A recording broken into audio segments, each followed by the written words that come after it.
على رسول الله وعلى آله وصحبه أجمعين. أما بعد، اللهم علمنا ما ينفعنا وانفعنا بما علمتنا. ربنا زدنا علما.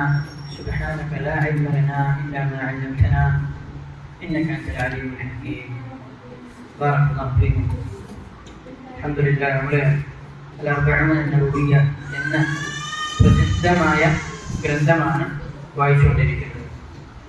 അതിൽ ഇന്നലെ അതിൻ്റെ ഇൻട്രൊഡക്ഷൻ മുഖദ്ദിമ നമ്മൾ കഴിഞ്ഞു. ഒന്നാമത്തെ ഹദീസും നമ്മൾ പഠിച്ചു കഴിഞ്ഞു. വേറെ ആമുഖമൊന്നുമില്ലാതെ ഇൻഷാ അല്ലാഹ് ഇന്ന് രണ്ടാമത്തെ ഹദീസിലേക്ക് കടക്കുകയാണ്. മാക്സിമം കഴിയുന്നത്ര ഇൻഷാ അല്ലാഹ് ഷോർട്ടാക്കിയിട്ടാണ് ക്ലാസ് എടുക്കുക. നമ്മൾക്ക് പിന്നെ മാക്സിമം എത്ര പെട്ടെന്ന് പിന്നെ ഹദീസ് മനസ്സിലാക്കാൻ പറ്റും എത്ര പെട്ടെന്ന് ഹദീസ് മനസ്സിലാക്കി ഒക്കെ ക്ലാസ് അവസാനിപ്പിക്കും. ബാറക്കല്ലാഹു ഫീക്കും.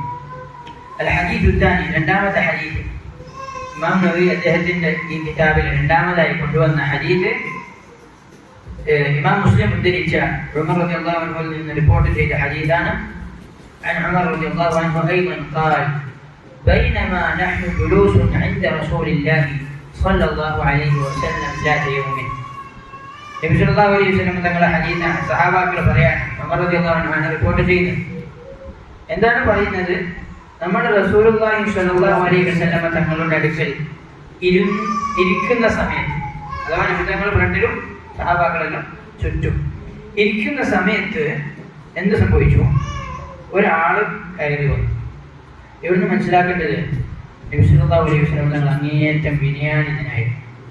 സഹാബാക്കളുടെ ഇടയിൽ ഇരിക്കും അല്ലെ, സാധാരണക്കാരനെ പോലെ എന്ത് ഒരു പ്രത്യേകിച്ച് വ്യത്യാസമില്ലാതെ, ഒരു പ്രത്യേകിച്ച് പച്ച തലക്കെട്ടില്ലാതെ, ഒരു പ്രത്യേകിച്ച് പിന്നെ ഒരു പ്രൗഢിഷോ ഒന്നും കാണിക്കാതെ നബി സല്ലല്ലാഹു അലൈഹി വസല്ലം തങ്ങൾ ഏറ്റവും വിനയം കാണിച്ചെന്തെയും സഹാബാക്കളുടെ ഇടയിൽ ഇരിക്കും. രണ്ടാമത് നമുക്ക് മനസ്സിലാക്കേണ്ടത്, ഒരാള് പഠിക്കുന്ന ഒരാള് അല്ലെങ്കിൽ പണ്ഡിതനായ ഒരാള് അദ്ദേഹം എന്ത് ചെയ്യണം? സാധാരണക്കാരുമായി ഏറ്റവും അടുപ്പത്തിലുണ്ടാവും. എപ്പോഴും സാധാരണക്കാർക്ക് ചോദിക്കുവാനും പറയാനും കിട്ടുന്ന ഒരവസ്ഥയിൽ നാട്ടിലെ പണ്ഡിതനും പഠിക്കുന്ന ആളുകളും ഉണ്ടാവണം. ഇല്ലെങ്കിൽ എന്താണ് സംഭവിക്കുക? ആളുകൾക്ക് സംശയം ഉണ്ടാകുമ്പോൾ ജാഹിലികളോട് പോയി ചോദിക്കും. അവരെന്ത് ചെയ്യും? സ്വന്തം നാശത്തിലാക്കും, മറ്റുള്ളവരെയും നാശത്തിലാക്കും. നമ്മൾ നേരത്തെ ഇന്ന് രാവിലെ വായിച്ച ഹദീസ് പോലെ അല്ലെ, 99 ആളെ കൊന്ന ആൾ ചെയ്തു. പിന്നെ ജാഹിലിനോട് പോയി ചോദിച്ചു, അയാള് ഇല്ലാത്ത ഫത്വയും പറഞ്ഞു കൊടുത്തു, അങ്ങനെ അയാളെയും കൂടി കൊന്നു. അപ്പൊ അതേപോലെയാണ് സംഭവിക്കുക. അവർ പണ്ഡിതന് നാട്ടില് പിന്നെ പ്രവർത്തിക്കുന്നില്ലെങ്കിൽ, വീട്ടിൽ തന്നെ കൂടുന്നുണ്ടെങ്കിൽ പിന്നെ ആളുകൾ ആരോടാണ് ചോദിക്കുക? മനസ്സിലായില്ലേ? അങ്ങനെയായിരുന്നു നബി സല്ലല്ലാഹു അലൈഹി വസല്ലം ജനങ്ങളോട് അധികം ഇടപെടുമായിരുന്നു. എന്നിട്ട് സഹാബാക്കൾ ജനങ്ങൾക്ക് ഒരു ഉയർന്ന പ്രദേശം ഉണ്ടാക്കി കൊടുത്തു. എന്തിനാണ്? നേരെ സഹാബാക്കൾ എല്ലാവരും കണ്ട് സംസാരിക്കാൻ വേണ്ടി. അങ്ങനെ നബി സല്ലല്ലാഹു അലൈഹി വസല്ലം അവിടെ ഇരിക്കെ ഒരാൾ കയറി വന്നു. ആരാണ് കയറി വന്നത്? ഒരാൾ ശരീര ബയാദി സിയാബി, നല്ല തൂവള്ള വസ്ത്രം, വെളുത്ത വസ്ത്രം. ശരീരു സവാദി ശഅരി, നല്ല കറുത്ത മുടി, ഒരു നല്ല യുവാവ് അല്ലെ. ലാ യുറാ അലൈഹി അസറു സഫർ, ഓരോ ശരീരത്തിൽ എന്ത് കാണുന്നില്ല? ഒരു പിന്നെ യാത്രയുടെ ഒരു ക്ഷീണമൊന്നും കാണുന്നില്ല. ലാ യുറാ അലൈഹി അസറു സഫർ വലാ യഅരിഫുഹു മിന്നാ അഹദ്. ഒരാൾ നമുക്ക് നമ്മളിൽപ്പെട്ട ഒരാൾക്കും എന്ത് ചെയ്യില്ല, ആ ആളെ അറിയുകയും ഇല്ല.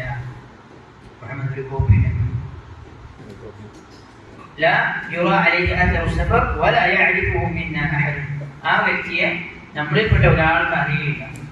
അപ്പൊ എന്താണ് ഇപ്പൊ പറഞ്ഞത്? വെളുത്ത വസ്ത്രം, കറുത്ത മുടി. ഇയാള് പിന്നെ ഒരു യാത്രയുടെ ക്ഷീണമോ യാത്രയുടെ അടയാളോ അയാളുടെ ശരീരത്തിലില്ല. പക്ഷെ മദീനത്ത് ആർക്കും അറിയൂല. മനസ്സിലായില്ലേ? മദീനയിൽ ആർക്കും അദ്ദേഹത്തെ അറിയുകയില്ല. അപ്പൊ ഇയാള് മദീനയുടെ പുറത്തത്തെ ആളാണ് അല്ലെ. മദീനയിൽ ആർക്കും അറിയില്ലെങ്കിൽ മദീനയിൽ പുറത്തത്തെ ആളാണ്. പക്ഷെ പുറത്തത്തെ ആളാവണമെങ്കിൽ നല്ല യാത്ര ചെയ്ത ക്ഷീണം വേണ്ടേ? അല്ലോ, നല്ല യാത്ര ചെയ്ത ക്ഷീണം വേണ്ടേ? അതുമില്ല. ഇത് ഭയങ്കര അത്ഭുതമാണ്. എന്നിട്ട് ആ വ്യക്തി എന്ത് ചെയ്തു? ഹത്താ ജലസ ഇല നബി സല്ലല്ലാഹു അലൈഹി വസല്ലം, നബി തങ്ങളുടെ അടുക്കൽ വന്ന് ഇരുന്നു.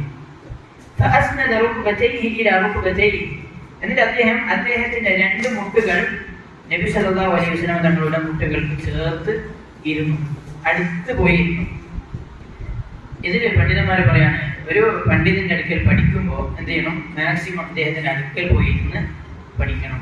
ജിബ്രീൽ അലൈഹിസ്സലാം നമുക്ക് അദബുകൾ പഠിപ്പിച്ചു തരാണ്. അല്ലാതെ കുറേ ദൂരം പോയി അപ്പുറത്ത് വരും അവിടെ ഇവിടെ ഇരിക്കരുത്, നേരെ അടുത്ത് ഇരിക്കണം എന്ന് ജിബ്രീൽ അലൈഹിസ്സലാം നമുക്ക് പഠിപ്പിച്ചു തരാണ്. അങ്ങനെ അദ്ദേഹം അടുത്തിരുന്നു. അദ്ദേഹത്തിന്റെ 2 കൈകൾ ചെയ്തു അദ്ദേഹത്തിന്റെ 2 മുട്ടുകളിൽ ഇങ്ങനെ തൊടകളിൽ ഇങ്ങനെ വെച്ചു. നബി തങ്ങളുടെ അടുക്കൽ ഇങ്ങനെ നല്ല അതപോടുകൂടി ഇരുന്നു, നല്ല വസ്ത്രം അണിഞ്ഞ് അതപോടുകൂടി ഇരുന്നു. എന്നിട്ട് എന്ത് ചെയ്തു? വഖാൽ, എന്നിട്ട് പറഞ്ഞു, യാ മുഹമ്മദ്, മുഹമ്മദേ, നബിയെ വിളിക്കാം. സഹാബാക്കൾക്ക് ഇല്ലെങ്കിലേ അത്ഭുതം തീരുന്നില്ല. യാത്രക്കാരനുമല്ല, മദീനയിലുള്ള ആളുമല്ല, എന്നിട്ട് യാ മുഹമ്മദ് എന്ന് വിളിക്കാം. അതിന് ധൈര്യം ആർക്കും ഇല്ല. എല്ലാവരും യാ റസൂലല്ലാഹ് എന്നൊക്കെയാണ് വിളിക്കരുത്. അപ്പോൾ ജിബ്രീൽ അലൈഹിസ്സലാം ആണെന്നുള്ളത് സഹാബാക്കൾക്ക് അറിയില്ല. യാ മുഹമ്മദ് എന്ന് വിളിച്ചു. എന്നിട്ട് പറഞ്ഞു, അഖ്ബിർനി അനിൽ ഇസ്ലാം, എനിക്ക് ഇസ്ലാമിനെ കുറിച്ച് പറഞ്ഞു തരാം. ജിബ്രീൽ അലൈഹിസ്സലാമിനെ റസൂലുള്ളാഹി സ്വല്ലല്ലാഹു അലൈഹി വസല്ലം ജിബ്രീൽ അലൈഹിസ്സലാമിന്റെ രൂപത്തിൽ എത്ര പ്രാവശ്യം കണ്ടിട്ടുണ്ട്? 2 പ്രാവശ്യം. ഹസൻ. വലഖദ് റആഹു നസ്ലതൻ ഉഖ്റാ, ജിബ്രീൽ അലൈഹിസ്സലാമിനെ വീണ്ടും ഒരു പ്രാവശ്യം കണ്ടിട്ടുണ്ട് എന്ന് സൂറത്തുൽ നജ്മിൽ പറഞ്ഞാണ്. അപ്പോൾ 2 പ്രാവശ്യം നബി കണ്ടിട്ടുണ്ട്. ജിബ്രീൽ അലൈഹിസ്സലാമിന്റെ ഒറിജിനൽ രൂപത്തിൽ. നബി തങ്ങൾ പറയാണ്, ജിബ്രീൽ അലൈഹിസ്സലാമിന്റെ ഒറിജിനൽ രൂപം എന്ന് പറഞ്ഞാൽ സദ്ദൽ ഉഫുഖ്, മഗ്രിബും മശ്രിഖും മാഞ്ഞുപോയി, അത്ര വലുപ്പം. 600 ജനാഹുണ്ട്, 600 ചിറകുകളുണ്ട്. ഒരു ചിറക് തുറന്നാൽ മുഴുവനും വന്നാൽ അത്ര വലുപ്പമുള്ള അള്ളാഹുവിന്റെ അപാരമായ സൃഷ്ടിയാണ് ജിബ്രീൽ അലൈഹിസ്സലാം. ആ സൃഷ്ടിയെ ഒരു മനുഷ്യനാക്കിയിട്ട് പിന്നെ ഈ ഭൂമിയിലേക്ക് കൊണ്ടുവന്നതും അള്ളാഹുവാണ്. അള്ളാഹു അലാ കുല്ലി ഷൈഇൻ ഖദീർ. അങ്ങനെ എന്തെങ്കിലും അദ്ദേഹം വന്നു. സാധാരണ ജിബ്രീൽ അലൈഹിസ്സലാം പിന്നെ മനുഷ്യരൂപത്തിൽ വരുമ്പോൾ വിരല് ഒരു സഹാബിയുടെ കോലത്തിലാണ്. ഏത് സഹാബി എന്നറിയും? ദിഹിയത്തു അൽ കൽബി, നല്ല സുന്ദരനായ ഒരു സഹാബിയാണ്. അദ്ദേഹത്തിന്റെ രൂപത്തിലാണ് സാധാരണ ജിബ്രീൽ അലൈഹിസ്സലാം വന്നത്. പക്ഷേ ഇപ്രാവശ്യം വരുമ്പോൾ ആർക്കും അറിയാത്ത രൂപത്തിലാണ് വന്നത്. അങ്ങനെ വന്നിട്ട് ചോദിച്ചു, യാ മുഹമ്മദ്, അല്ലാഹുവിന്റെ റസൂലേ, അഖ്ബിർനി അനിൽ ഇസ്ലാം, എനിക്ക് ഇസ്ലാമിനെ കുറിച്ച് പറഞ്ഞു തരണം. ജിബ്രീൽ അലൈഹിസ്സലാം ഒരു സ്റ്റുഡൻ്റായി വന്ന് ഇന്ന് ചോദിക്കണം. അപ്പോൾ മുഹമ്മദ് എന്ത് ചെയ്യാം? ഉസ്താദിനെ കണ്ടാൽ ഉസ്താദിൻ്റെ അടുത്ത് പോയി ഇരുന്ന് നല്ല ഡ്രസ്സിട്ട് വിജ്ഞാനിതനായിട്ട് ചോദിക്കും, ഉസ്താദെ എന്താണ് ഇസ്ലാം? അങ്ങനെയാണ് ജിബ്രീൽ അലൈഹിസ്സലാം വന്ന് ചോദിക്കുന്നത്. അപ്പോൾ റസൂലുള്ളാഹി സ്വല്ലല്ലാഹു അലൈഹി വസല്ലം തങ്ങൾ മറുപടി കൊടുക്കാൻ, ഇവിടെ ഇസ്ലാം എന്താണെന്ന് ചോദിക്കുമ്പോൾ അതിൻ്റെ ഉദ്ദേശം ഇസ്ലാമിൻ്റെ അടിസ്ഥാനങ്ങൾ, ഇസ്ലാമിൻ്റെ തൂണുകൾ എന്താണ് എന്നാണ്, അല്ലേ? അടിസ്ഥാനം എന്താണ്? അപ്പോൾ നബി സല്ലല്ലാഹു അലൈഹി വസല്ലം പറഞ്ഞു കൊടുക്കാൻ, അൽ ഇസ്ലാം, ഇസ്ലാം എന്ന് പറഞ്ഞാൽ അൻ തശ്ഹദ അൻ ലാ ഇലാഹ ഇല്ലല്ലാഹ്, നീ എന്ത് ചെയ്യണം? ഷഹാദത്തു അൻ ലാ ഇലാഹ ഇല്ലല്ലാഹ് പറയണം. അതാണ് പിന്നെ ഇസ്ലാം. അഥവാ 5 കാര്യങ്ങളും പറയുന്നുണ്ട്. أن تشهد أن لا إله إلا الله وأن محمدا رسول الله وتقيم الصلاة وتؤتي الزكاة وتصوم رمضان وتحج البيت إن استطعت إليه سبيلا. أي ഒന്നാമത്തെ ഷഹാദത്ത് കലിമ أن تشهد أن لا إله إلا الله. എന്ത് ചെയ്യണം? നീ ലാ ഇലാഹ ഇല്ലല്ലാഹ് സാക്ഷ്യം വഹിക്കണം. എങ്ങനെയാണ് ഒരാൾ സാക്ഷ്യം വഹിക്കുക? അയാൾ ഹൃദയത്തിൽ വിശ്വസിക്കണം, നാവ് കൊണ്ട് പ്രഖ്യാപിക്കണം. അപ്പോഴാണ് എന്ത് ചെയ്യുക? ഷഹാദത്താവുക. മനസ്സിലായില്ല? ഒരാൾ ഹൃദയത്തിൽ വിശ്വസിച്ചിട്ടുണ്ട്, എനിക്ക് പ്രഖ്യാപിക്കണമെന്ന് ചെയ്യാം, അയാൾ മുസ്ലിമായോ? ഇല്ല. ഇനി ഒരാൾ പ്രഖ്യാപിക്കുന്നുണ്ട്, വെറുതെ ഉള്ളിൽ വിശ്വാസമില്ല, മുസ്ലിമായോ? ഇല്ല. മക്കയിലെ അല്ലെങ്കിൽ മക്കയിലെ മുസ്ലിങ്ങൾ, മദീനയിലാണ് മുനാഫിഖീങ്ങൾ. മദീനയിലെ മുനാഫിഖീങ്ങൾ എന്തെങ്കിലും ഒരു ഉള്ളിൽ വിശ്വാസമില്ല, പക്ഷെ നിസ്കാരത്തിന് മറ്റു സഭയിലുണ്ടാവും.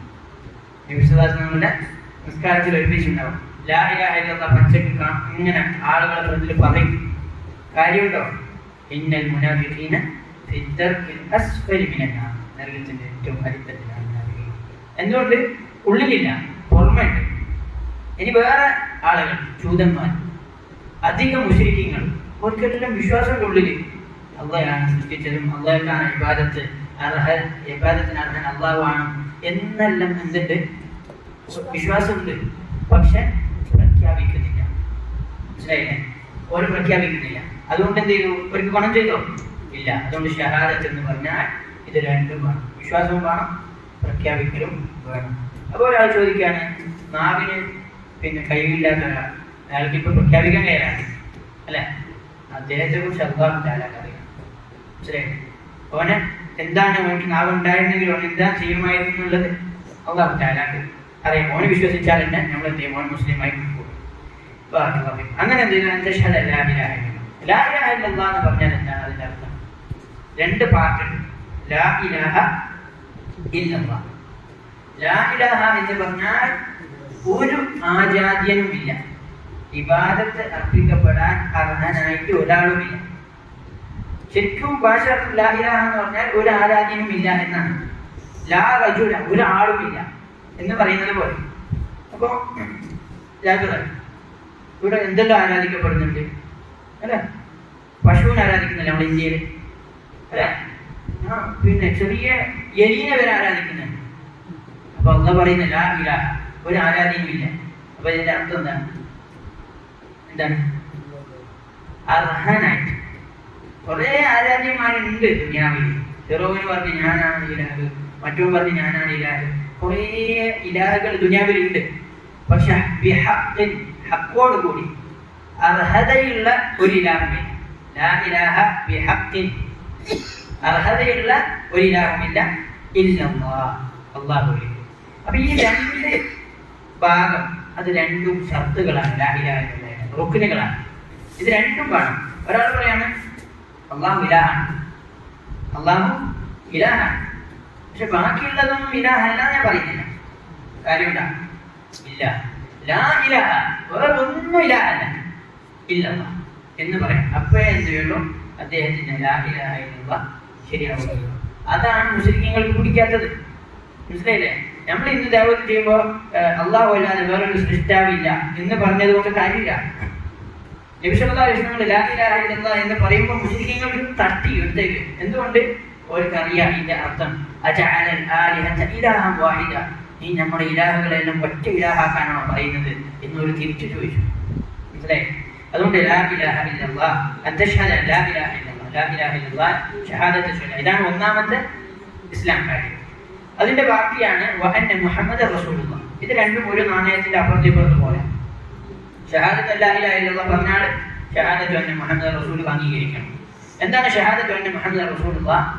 നബി സല്ലല്ലാഹു അലൈഹി വസല്ലം തങ്ങൾ അല്ലാഹുവിന്റെ റസൂലാണ്, വിശ്വസിക്കണം. നബി സല്ലല്ലാഹു അലൈഹി വസല്ലം പറഞ്ഞതൊക്കെ സത്യമാണ്, വിശ്വസിക്കണം. നബി സല്ലല്ലാഹു അലൈഹി വസല്ലം പറഞ്ഞ കാര്യങ്ങളൊക്കെ അനുസരിക്കണം. ഇതാണ് ഷഹാദത്തു അന്ന മുഹമ്മദ റസൂൽ. تصديقه فيما طاعته فيما أمر وتصديقه فيما أخبر واجتناب ما نهى عنه وزجر إنه بالمن فريق.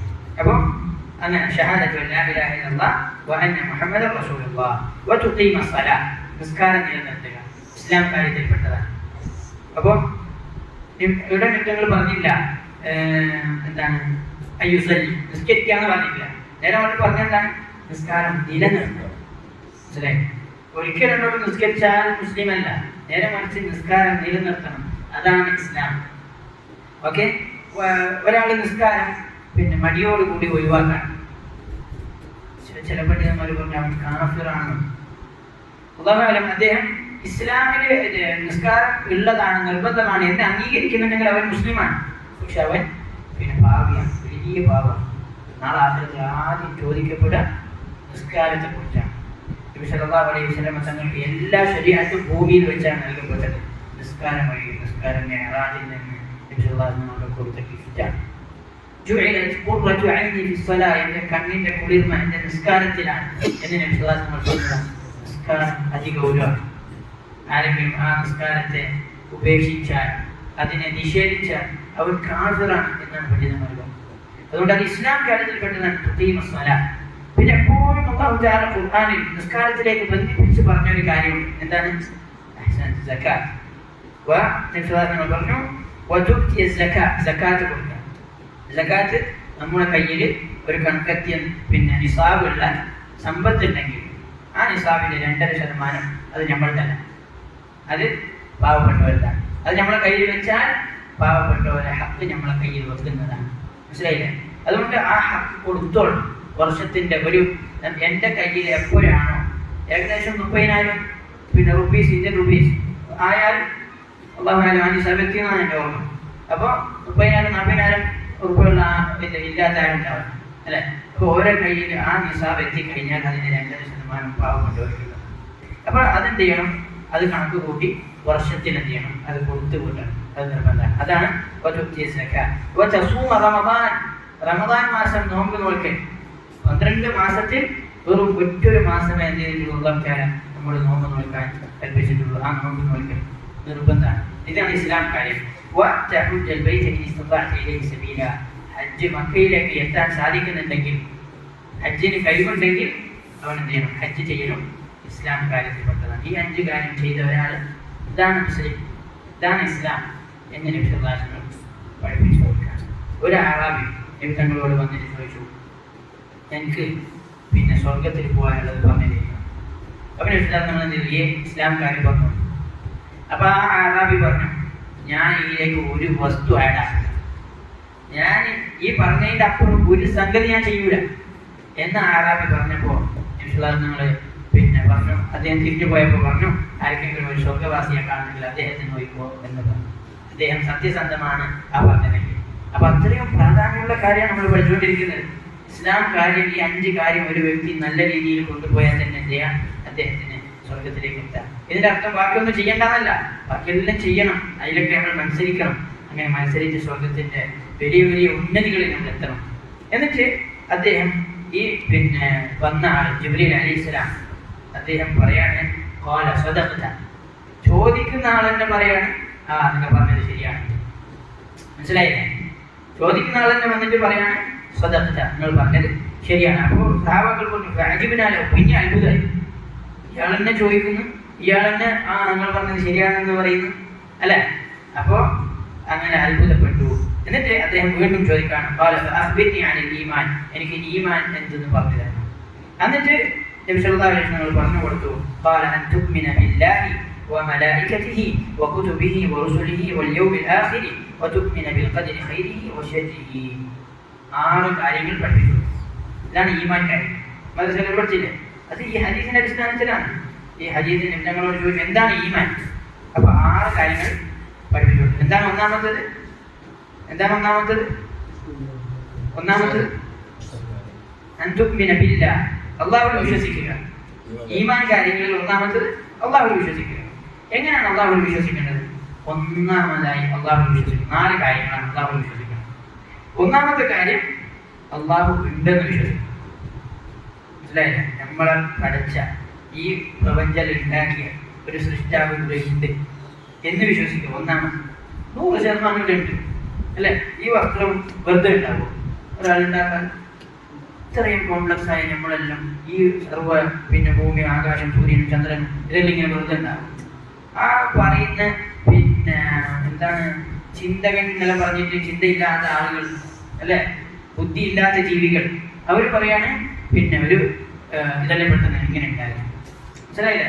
അപ്പൊ ഓര് പറയുന്നത് തന്നെ കള്ളമാണ്, ഓർക്കെന്നെ അറിയാം. ഏതുപോലെ മൂസാ അലൈഹി ഇസ്ലാം ഫിറഔനോട് പറഞ്ഞതുപോലെ, നിനക്ക് അറിയാം ഫിറഔനെ നീ ഇലാഹ അല്ല എന്നും വേറെ റബ്ബുണ്ട് എന്നും എനിക്കറിയാം എന്ന് പറയുമ്പോൾ എന്തെങ്കിലും സമ്മതിക്കണം. അവർ എല്ലാവരും സമ്മതിക്കുന്ന കാര്യമാണ്. ചില നിരീക്ഷണവാദികൾ എന്തെങ്കിലും സംസാരിക്കുന്നതിനിടയിൽ മോളിൽ ഒരാൾ കാണുന്നുണ്ട് കേട്ടോ ചിലപ്പോൾ പറഞ്ഞു.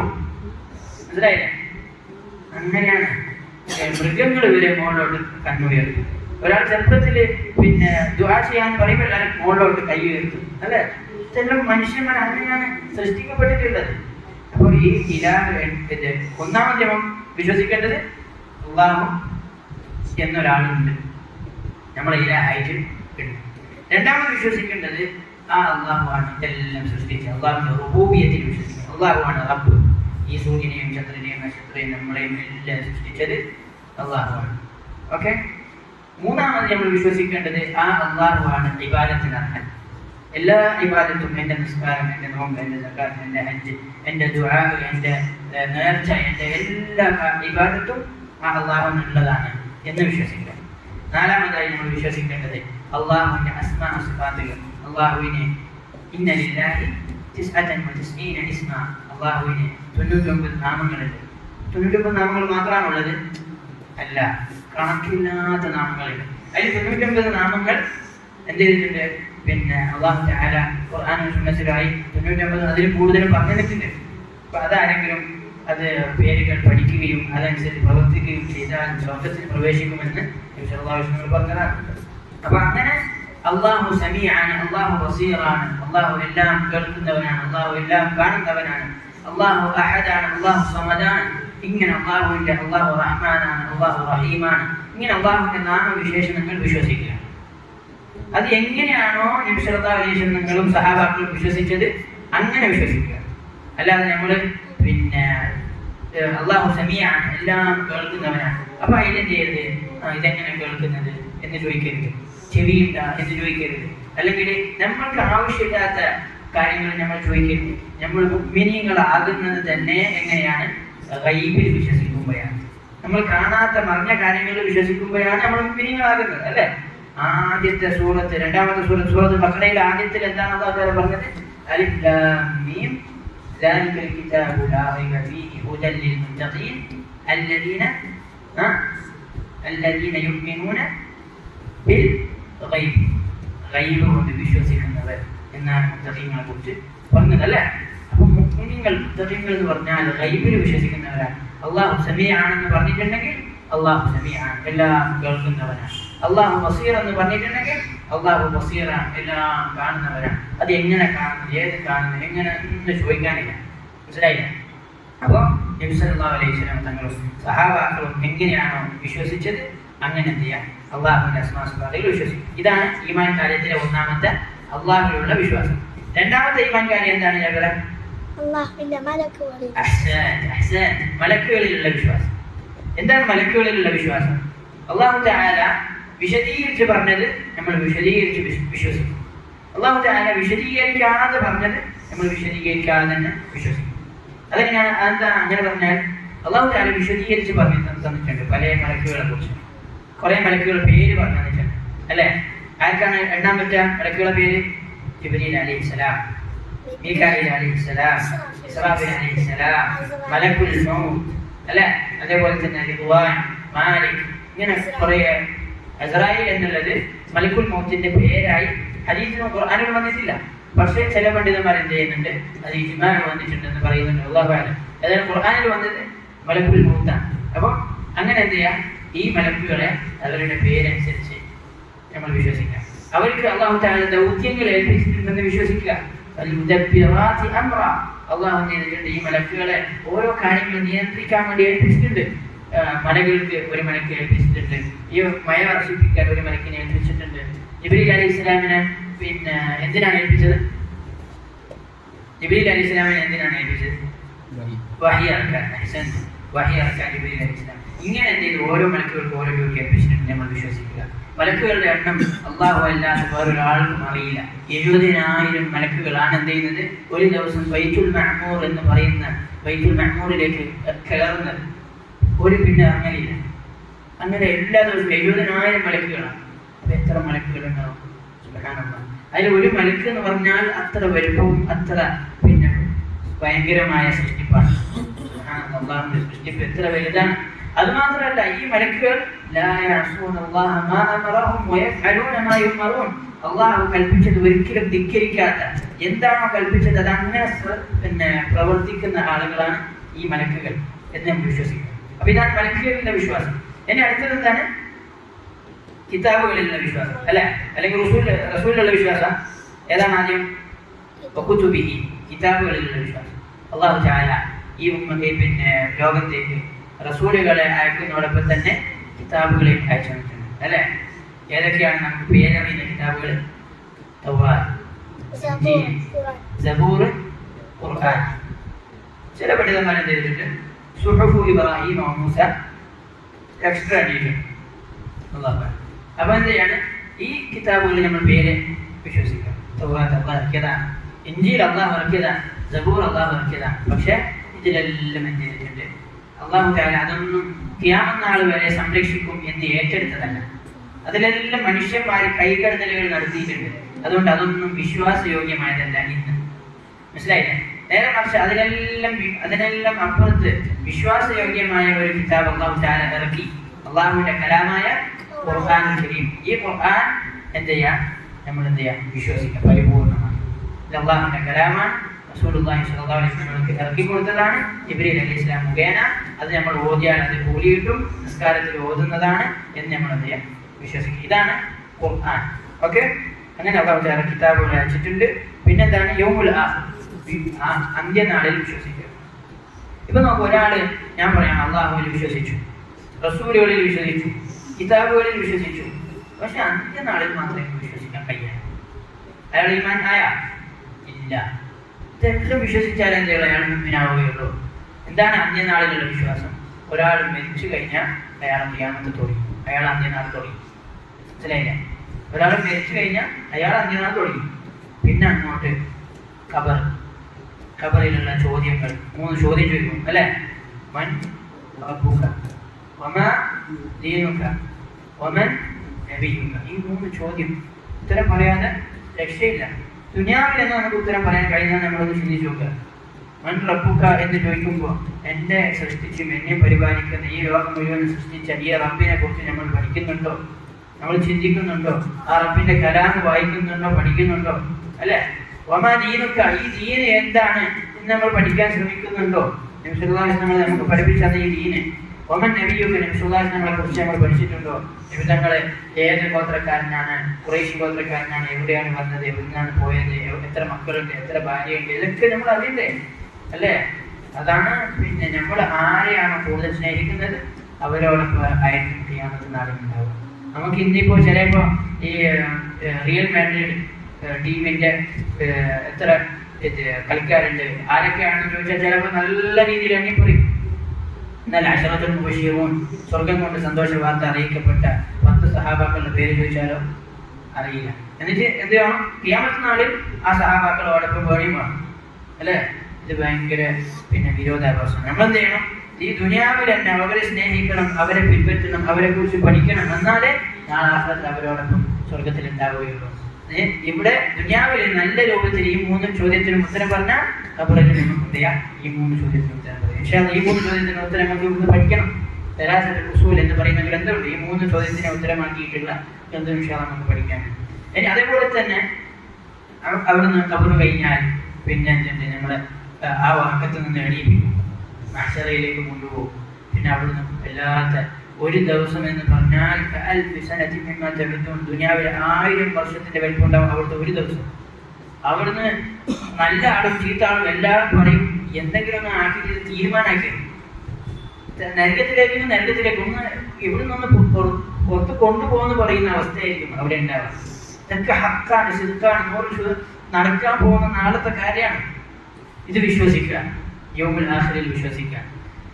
അത് കഴിഞ്ഞിട്ട് സ്വർഗവും നരകവും സിറാത്ത് മീസാൻ ഇതൊക്കെ ഹക്കാണ്. ഇതൊക്കെ വിശ്വസിക്കുന്നതിനാണ് ഖിയാമത്ത് നാളിൽ വിശ്വസിക്കുക എന്ന് പറഞ്ഞാൽ. അത് കഴിഞ്ഞിട്ട് വതുഅ്മിന ബിൽ ഖദ്രി ഖൈരിഹി വശരിഹി. ഇവിടെ നബി സല്ലല്ലാഹു അലൈഹി വസല്ലം പ്രത്യേകിച്ച് പറയും വതുഅ്മിന ബിൽ ഖദ്രി ഖൈരിഹി. ഖദ്രിനെ എന്ത് ചെയ്യണം? നിങ്ങൾ ഒന്നും കൂടി വിശ്വസിക്കണം. അത് ഒന്നും കൂടി എടുത്തു പറഞ്ഞു. എന്തുകൊണ്ട്? അതിൽ ഫിത്ന ഉണ്ടാവുമെന്ന് അറിയുന്നത് കൊണ്ട്. കാരണം യുദ്ധങ്ങളുടെ കാലഘട്ടം കഴിഞ്ഞതിന് മുതൽ തന്നെ സഹാബാക്കളുടെ കാലഘട്ടത്തിൽ തന്നെ പല ആളുകളും ഖദറിന്റെ വിഷയത്തിൽ പഠിച്ചു. മനസ്സിലായില്ലേ? അപ്പോൾ ആ ഖദറിന്റെ വിഷയം എന്ത് ചെയ്യണം? ഖൈറാണെങ്കിലും ശരി ഷർറാണെങ്കിലും ശരി നമ്മൾ അള്ളാഹുവിന്റെ ഭാഗത്ത് നിന്നുള്ളതാണ് എന്ന് വിശ്വസിക്കണം. നമുക്ക് ഇവിടെ അവസാനിപ്പിക്കാം അല്ലെ? ഈമാൻ കാര്യത്തിൽ അവസാനിപ്പിക്കാം. നമുക്ക് ബാക്കിയുള്ള ഹദീസ് കുറച്ച് വലുതാണ്, നാളെ നമുക്ക് ബാക്കി എടുക്കാം. അപ്പോൾ ഈ ഈമാൻ കാര്യത്തിന്റെ അവസാനത്തത് എന്താണ്? ഖദറിലുള്ള വിശ്വാസം. എന്താണ് ഖദറിലുള്ള വിശ്വാസം? നന്മയും തിന്മയുമായ എല്ലാ കാര്യവും അള്ളാഹുവിൽ നിന്നാണ്. അതിൽ 4 കാര്യങ്ങളുണ്ട്, 4 മർത്തബകളുണ്ട്. ശ്രദ്ധിച്ചോ, 4 മർത്തബകളുണ്ട്. ഒന്ന്, ദുനിയാവിൽ ഖിയാമത്ത് നാൾ വരെ നടക്കാൻ പോകുന്ന എല്ലാ കാര്യവും അള്ളാഹു തആല എഴുതി വെച്ചിട്ടുണ്ട്. 1 അള്ളാഹു തആല അറിയുന്നതാണ്, എല്ലാവരും അള്ളാഹു തആല ഇനി ഖിയാമത്ത് നാൾ വരാൻ പോകുന്ന എല്ലാം അള്ളാഹു അറിയുന്നു. 2 അള്ളാഹു തആല എഴുതി വെച്ചിട്ടുണ്ട്. 3 അള്ളാഹു തആല അതെന്ത് ചെയ്തിട്ടുണ്ട്? പിന്നെ ഒന്നാമത് അള്ളാഹു തആല എല്ലാം അറിയാം, ഖിയാമത്ത് നാൾ വരെ നടക്കുന്നത് അറിയാം. 2ാമത് പിന്നെ അതൊക്കെ എഴുതി വെച്ചിട്ടുണ്ട്. 3ാമത് അള്ളാഹു തആല അതൊക്കെ ഉദ്ദേശിച്ചിട്ടുണ്ട്. 4ാമത് അള്ളാഹു തആല അതൊക്കെ സൃഷ്ടിക്കുന്നുണ്ട്. അതാണ് ഖദർ. ഞാൻ ഇന്ന് ഈ പേപ്പറെ കുറിച്ച് ഞാൻ ക്ലാസ് എടുക്കും എന്നുള്ളത് 50,000 വർഷം മുമ്പേ അള്ളാഹുവിനെ അറിയാം. മനസ്സിലായോ? അതാണ് അള്ളാഹിന്റെ ഇൽമ്. ഞാനിങ്ങനെ ക്ലാസ് എടുക്കും, നിങ്ങളിങ്ങനെ കേൾക്കും എന്നുള്ളത് അള്ളാഹു തആല 50,000 വർഷം മുമ്പേ ചെയ്തിട്ട് എഴുതി വെച്ചിട്ടുണ്ട്. ഞാനിങ്ങനെ ക്ലാസ് എടുക്കും, നിങ്ങളിങ്ങനെ കേൾക്കും എന്നുള്ളത് അള്ളാഹു തആല ഉദ്ദേശിച്ചതാണ്. അതുകൊണ്ടാണ് ഈ നടക്കുന്നത്. ഇത് അള്ളാഹുവാണ് സൃഷ്ടിച്ചത്. മനസ്സിലായില്ല? ഇതാണ് ഖദറിലുള്ള വിശ്വാസം. ഈ ഖദറിൽ നമ്മൾ എന്ത് ചെയ്യുന്നത്? പിന്നെ ഓവറാക്കി ചിന്തിക്കാൻ പാടില്ല. എന്തുകൊണ്ട്? അള്ളാഹുവിന്റെ സീക്രറ്റാണ്. നമുക്ക് കൂടുതൽ അറിയില്ല. ഏതുപോലെ നമ്മളെ കണ്ണിന് ഒരു കടൽ തീരത്ത് പോയി നോക്കിയാൽ ഒരറ്റം വരെ കാണാം. അതിന്റെ അപ്പുറത്ത് കാണാൻ കഴിയുന്നുണ്ടോ? അപ്പുറത്തെ രാജ്യം കാണുന്നുണ്ടോ? ഇല്ല. ഒരറ്റം വരെ നമ്മളെ കണ്ണിന് കഴിവുള്ളൂ. അതേപോലെ നമ്മുടെ അക്കലിനും ബുദ്ധിക്കും അത്രേ കഴിവുള്ളൂ. ഒരു പരിമിതിന് ഈ മതിലിന്റെ അപ്പുറത്തുള്ള നമുക്ക് അറിയില്ല. അതേപോലെ നമ്മുടെ ബുദ്ധിക്കും എന്തുണ്ട്? ഒരു മതിലുണ്ട്, അതിന്റെ അപ്പുറം നമുക്ക് അറിയില്ല. അപ്പൊ അല്ലാഹു തആല പറഞ്ഞത് നമ്മൾ വിശ്വസിക്കുക. അല്ലാഹു തആല പിന്നെ എല്ലാം എഴുതി വെച്ചിട്ടുണ്ട്, അറിയുന്നുണ്ട് എന്ന് വിശ്വസിക്കുക. ഇതാണ് ഖദർ. ഷർറാണെങ്കിലും ഖൈറാണെങ്കിലും അത് മുമ്പേ എഴുതി വെച്ചിട്ടുണ്ട് എന്ന് വിശ്വസിക്കുക. ഒരാൾ ഈ ഖദറിൽ വിശ്വസിച്ച് കഴിഞ്ഞാൽ പിന്നെ അവന്റെ ജീവിതത്തിൽ ഒരു പ്രയാസമല്ല. എന്തുകൊണ്ട്? എല്ലാം അല്ലാഹു തആല തീരുമാനിച്ചതാണ്, മുമ്പേ പിന്നെ എഴുതി വെച്ചതാണ്. എനിക്ക് അത് കിട്ടാനുള്ളതല്ല. മനസ്സിലായില്ലേ? ഒരു ബസ് മിസ്സായി പോയി, ഞാൻ കുറച്ച് നേരത്തെ വന്നിരുന്നെങ്കിൽ 5 മിനിറ്റ് മുമ്പ് അലാറം വെച്ചിരുന്നെങ്കിൽ, അലാറം വെച്ചിരുന്നെങ്കിലും ഈ നേരത്തെ വന്നിരുന്നെങ്കിലും ആ വസ്തു നിന്റേതല്ല, അതൊന്നും എനിക്ക് എഴുതിയതല്ല. അതുകൊണ്ട് അത് എനിക്ക് കിട്ടാൻ പോകുന്നില്ല. മനസ്സിലായില്ലേ? അപ്പം ഈ ഖദറിൽ നമ്മൾ വിശ്വസിച്ച് കഴിഞ്ഞാൽ നമുക്ക് എന്ത് ചെയ്യാം? നല്ല റാഹത്തിൽ ജീവിക്കാം. എപ്പോഴും ഒരാളുടെ ജീവിതത്തിൽ ഉണ്ടാകുന്ന മുക്കാവാതി പ്രശ്നം എന്താ അറിയോ? ഇതന്നെ, ഞാൻ അങ്ങനെ ആക്കിയെങ്കിൽ ഇങ്ങനെ ആക്കിയാൽ അങ്ങനെ അല്ലേ? ശൈത്താന് ലവ് ലവ് ലവ് എന്ന് പറയിപ്പിച്ചിട്ട് ഇതിനങ്ങൾ തുറക്കും. അത് നമ്മൾ തുറക്കരുത്. അതിനാണ് ഖദറിലുള്ള വിശ്വാസം. അതുകൊണ്ടാണ് മുസ്ലിമീങ്ങൾ അത്ര റാഹത്തിൽ, മുസ്ലിമീങ്ങൾ അല്ലാത്തവര് അത്രത്തോളം ബുദ്ധിമുട്ടും. അതുകൊണ്ടാണ് നമ്മൾ ലോകത്തിന്റെ അടിസ്ഥാനത്തിൽ പിന്നെ ആത്മഹത്യയുടെ റേറ്റ് നോക്കിയാൽ മുസ്ലിങ്ങൾ ഏറ്റവും കുറവാണ്. ബാക്കിയുള്ള മതക്കാരാണ്. ഓർക്ക് എന്തെങ്കിലും പ്രയാസം വരുമ്പോൾ കഴിഞ്ഞില്ല, ഇനി മരണം അല്ലാതെ വേറെ മാർഗമില്ല എന്നാണ് അവർ ചിന്തിക്കുന്നത്. അപ്പൊ അതാണ് അപ്പൊ ജിബ്രീൽ അലൈഹിസ്സലാം പറയും സത്യമാണ് എന്ന് പറയും. നമുക്ക് ഇൻഷാ അല്ലാഹ് ഈ ഹദീസിന്റെ രണ്ടാമത്തെ ഭാഗം നാളെ എടുക്കാം ഇൻഷാ അല്ലാഹ്. ഇങ്ങനെയായിരുന്നു മുൻഗാമികൾ. കുറച്ച് അങ്ങനെ കുറച്ച് പഠിച്ചിട്ടാണ് ചെയ്യുന്നത് ഒരു വലിയ പണ്ഡിതന്മാരായി മാറുന്നത്. അല്ലാതെ ഒറ്റയ്ക്ക് എല്ലാം പഠിച്ച് കലക്കി കുടിച്ച് അങ്ങനെയല്ല. അല്ലാഹു തആല കേട്ടതിന് പറഞ്ഞത് ഉപരി ജീവിതത്തിൽ പ്രാവർത്തികമാക്കാൻ നമുക്ക് എല്ലാവർക്കും തൗഫീഖ് നൽകി അനുഗ്രഹിക്കുമാറാകട്ടെ. ബാറക്കല്ലാഹു ഫീക്കും വജസാക്കല്ലാഹു ഖൈറൻ. സുബ്ഹാനക്കല്ലാഹുമ്മ വബിഹംദിക അഷ്ഹദു അൻ ലാ ഇലാഹ ഇല്ല അൻത അസ്തഗ്ഫിറുക വഅതൂബു ഇലൈക്.